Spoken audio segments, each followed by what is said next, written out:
প্রিয় নবীজির জন্মের সপ্তম দিনে উনার দাদা হজরত আব্দুল মুত্তালিব আলাইহিসসালাম তিনি আকিকা করলেন এবং সমস্ত কুরাইশদেরকে দাওয়াত দিলেন। শুধু কুরাইশ না, পশু পাখি অনেককে মেহমানদারি করলেন, খাওয়ালেন আব্দুল মুত্তালিব আলাইহিসসালাম তিনি। এবং প্রিয় রসুল হাবিবুল্লাহ সাল্লাল্লাহু আলাইহি সাল্লাম ওনার নাম রাখলেন মোহাম্মদ সাল্লাল্লাহু আলাইহি সাল্লাম।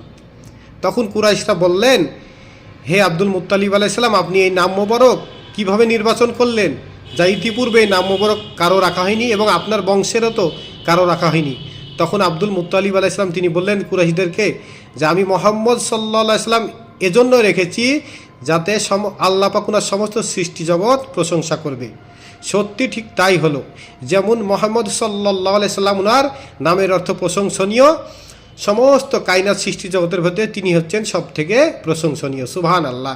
এজন্য আল্লাহ পাক কোরআন শরীফে বলেন ওয়ারাফা'না লাকা যিকরাক, যে আমার হাবিব রাসূল সাল্লাল্লাহু আলাইহি সাল্লাম আপনার শান মান মর্যাদা জিকির মুবারক আমি বুলন্দ থেকে বুলন্দতর করেছি। এখন কত বুলন্দ সেটা জিন ইনসান কেউ জানে না, কিন্তু আল্লাহ পাক সাধারণভাবে মানুষকে কায়নাতবাসীকে জানানোর জন্য কালেমা শরীফ সৃষ্টি করলেন। সমস্ত সৃষ্টি জগতের একটাই কালেমা শরীফ, লা ইলাহা ইল্লাল্লাহু মুহাম্মাদুর রাসূলুল্লাহ সাল্লাল্লাহু আলাইহি সাল্লাম।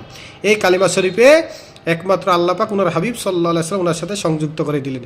এখানে দ্বিতীয় আর কার প্রবেশ করার সুযোগ নেই। তাহলে আমাদের প্রিয় রসুল সাল্লাল্লাহু আলাইহি সাল্লাম ওনার কত সম্মান মর্যাদা, যা সমস্ত সৃষ্টি চিন্তা কল্পনার ঊর্ধ্বে। সুবহানাল্লাহ।